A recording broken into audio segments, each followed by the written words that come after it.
Listen closely. If you want to understand the true nature of conquest, you must look at the hands that hold the tools, not just the hands that hold the swords. Before you look for the enemy, you must look at yourself. Knowledge begins at home. A commander who does not know his own ground, his own forests, his own gold, is a commander who has already surrendered. Know your surroundings, secure your foundation. Only when you truly know yourself can you begin to dismantle the spirit of another. In the beginning, there is a silence that feels like peace. The enemy sits behind their thin walls, dreaming of the future.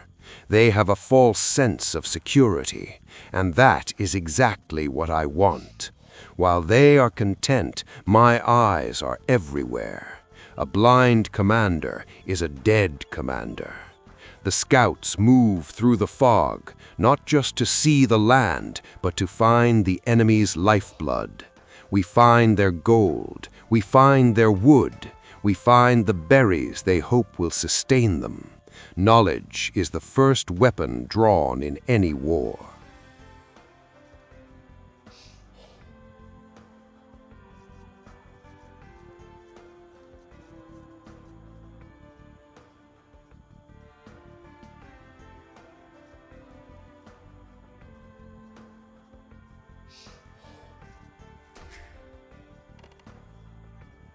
The time for gathering at home is over. Now the people move forward. They are the vanguard. They do not fear the front line, they create it. We don't need towers of stone to dominate this land. We use our presence. Watch as we build within their sight. A simple structure, a house, a mill, anything to give us eyes.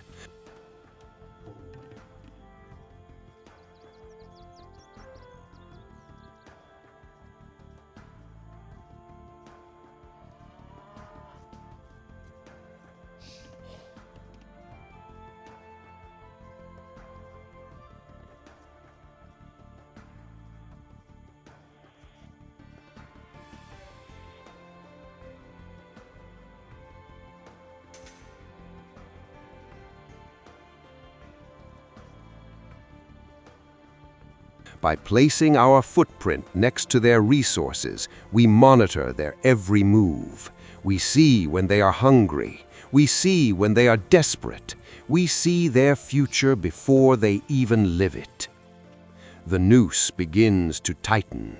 Victory is not about a high body count. It is about efficiency. Every time we force their workers to run, we win. Every time we stand on their gold, their empire withers. Look at them. They are confused. They are inefficient. When you take away a man's resources, you take away his ability to resist. Our people are slightly faster than their neighbors, and that speed is the blade we use to bleed them dry. They can't catch us. They can't hide. They can only watch as their riches become ours.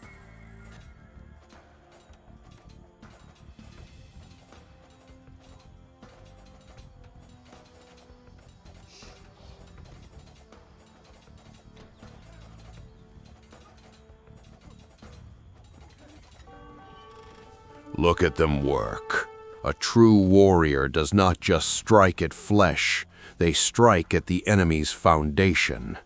If a house stands in our way, it falls.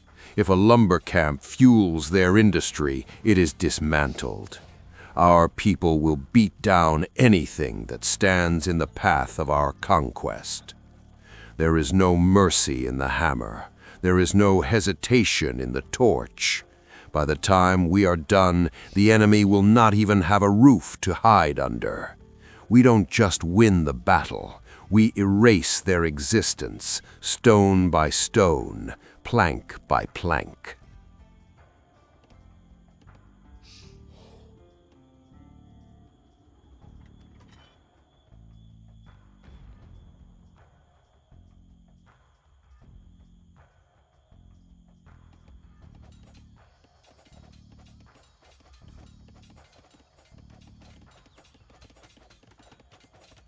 Now, observe the shifting of the tide.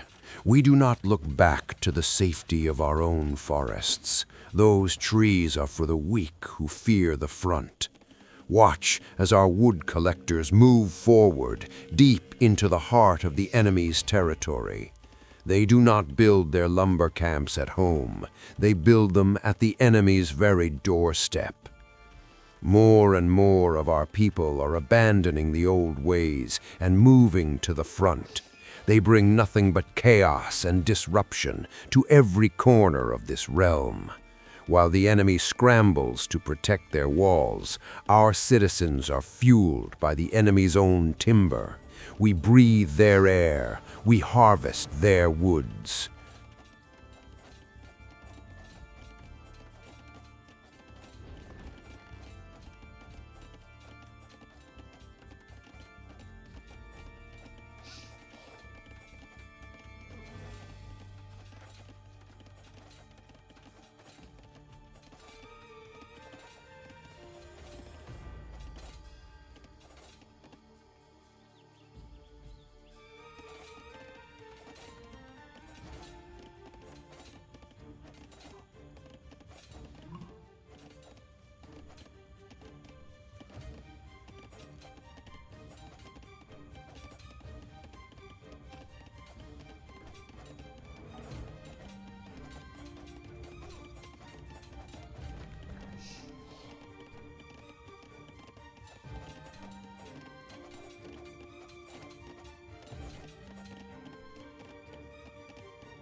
And here is the final stroke of the master.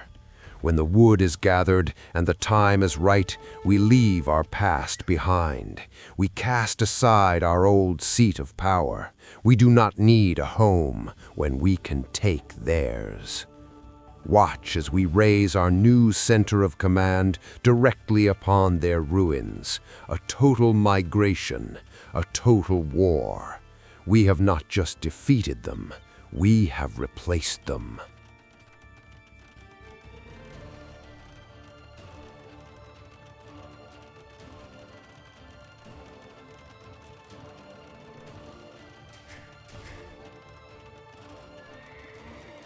Look there. Do you see it? The enemy is building a tower in a blind, frantic panic. They think stone and mortar will save them. They think a tower is a shield, but to me it is a white flag of surrender. This is a fatal mistake. We do not fear that tower. We are excited to see it rise. Every stone they haul and every second they spend on that defense is a resource they can no longer use to rebuild. When their current seat of power falls, they will have nothing left to raise a new one. They are bankrupting their future for a momentary hope. Watch as our people swarm. They do not run from the arrows, they run toward the source. See how they engage the enemy's scouts. There is no hesitation. In our lands, the word villager is a synonym for warrior. They are not afraid of horses or steel. They fight with a cold, terrifying bravery that no professional soldier can match. They are willing to sacrifice. They will fight their peers. They will fight the military, and they will beat that tower into the dust with their bare hands if they must. A soldier fights for a wage or a king, but a citizen warrior fights for the very ground they stand on. The tower crumbles. The scouts are fallen. The enemy's desperation has only accelerated their end. The harvest continues, and this time the crop is the enemy's pride.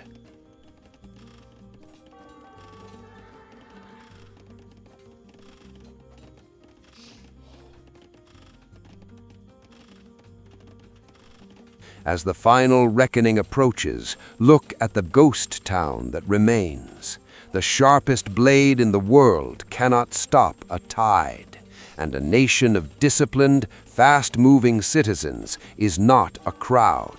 It is a tide that washes away empires. The war is over. The harvest is complete. Victory isn't found in the armory. It is found in the hearts of those willing to sacrifice everything, to leave the enemy with nothing.